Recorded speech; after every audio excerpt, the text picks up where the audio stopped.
Alright guys, so welcome Stoak'd Studio. So this is going to be part 2 of the colouring a character. So what I've done is I've sketched, or should I say I've already inked it, but have a character here from the Teen Titans. I'm going to get rid of that one and we'll just concentrate on Mini Robin. Alright, so this different way of colouring but staying within the ink lines I found yesterday, which is quite helpful. So same process as before, you would add a layer underneath your ink layer, you would turn this onto reference, then go back down to your what would in essence be the flat layer, and then obviously just start picking colours and dragging them into place. So because I kind of did this hurriedly, or pretty fast should I say, some lines have not linked up, so I'll explain where the problem would lie if this happened. What you want is all lines joined up, so when you do colour drop it there's no kind of areas where it jumps over, so that when you do select particular pieces, the little trick I'm going to show you, this will make life a lot easier for you when wanting to stay inside the lines basically. So you can see there's obviously a gap somewhere. Oh no, they're just not doing it properly. So do black, get onto here. It's probably not his actual colour scheme in Teen Titans, but whatever. If you drop it and it does the whole face, just drop the threshold down until you get the desired effect.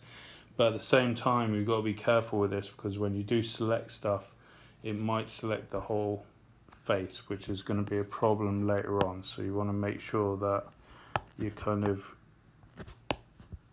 got what you want when it comes to selecting these areas basically.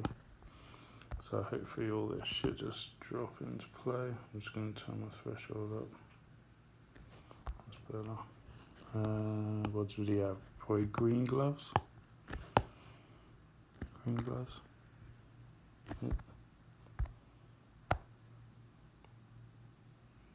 Somewhere in there though. Yeah. Okay. Do this the other way, and again. So this is kind of the point when I say you need to make sure that when you do the line work, it's kind of clean, as it were. But again, you can tamper with threshold. Let's give him some darker pants, and then so yeah, probably grey, I guess. For boots, and we'll do darker grey close to black for these other parts. Alright, so now you can see that pretty much coloured everything except for the R, which is really important obviously. And we'll make this yellow, and a different tone of yellow, hopefully it stays. Now the part that's gone red on his utility belt, I'm just going to leave for now because I'm not going to really touch that, because I want to show you what I mean by kind of selecting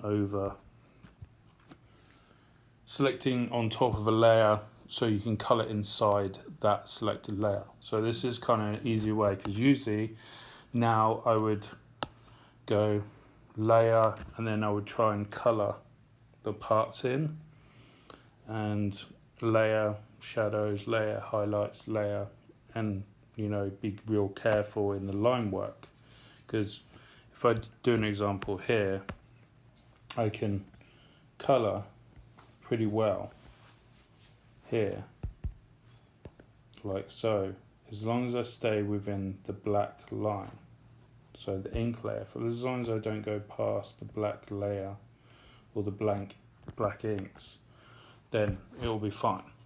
But to make life even easier, so you can just, if you're using like a soft airbrush or whatever it is, you can sometimes go over it. So the one cool trick I found today, or should I say last night, so you can turn this back off reference. I can't remember if this makes a difference, but just turn it off anyway.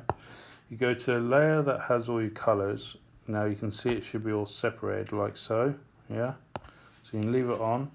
You go to the selection tool, which is the little S, put it on automatic, and then what you're going to do is you're going to pick what you want to be selected. So like I said, make sure that these are within the particular layer. You can see that this here, the area that I wanted to, I didn't do a good enough job with the line work. So now it's selecting all of it.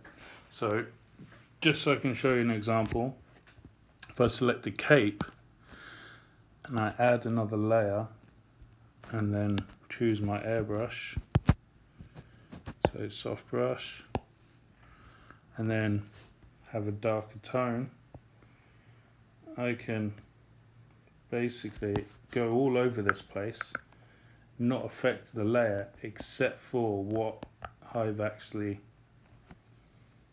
selected.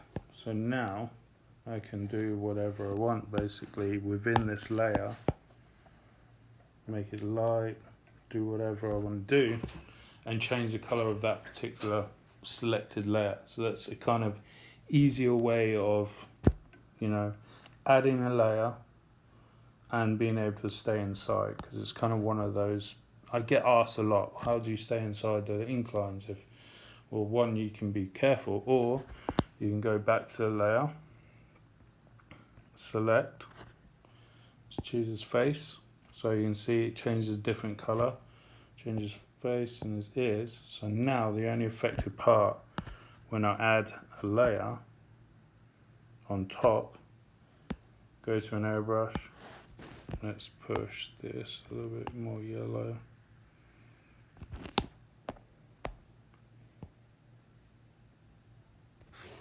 It's probably about the same colour as what he is.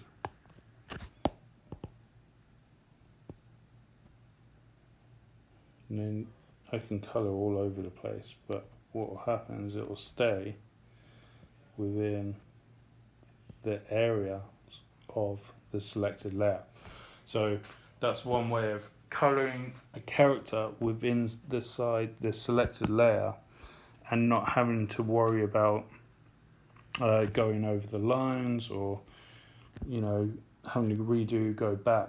And one of the things you should do is probably name these layers. So this one could be shadows, this one could be highlights, and then so on. So you can pick different areas of the particular character and make sure that each layer has say one for his pants, one for his cape, one for his his body, one for his face, one for his hair, and you do the highlights and then group them together. But this is kind of simplified or a little bit more advanced way. Apparently a lot of cartoonists, when they're colouring cartoon pages, this is how they do it, but they use Photoshop. So I kind of watched how they did their layers, and then I'm trying to transfer it into Procreate to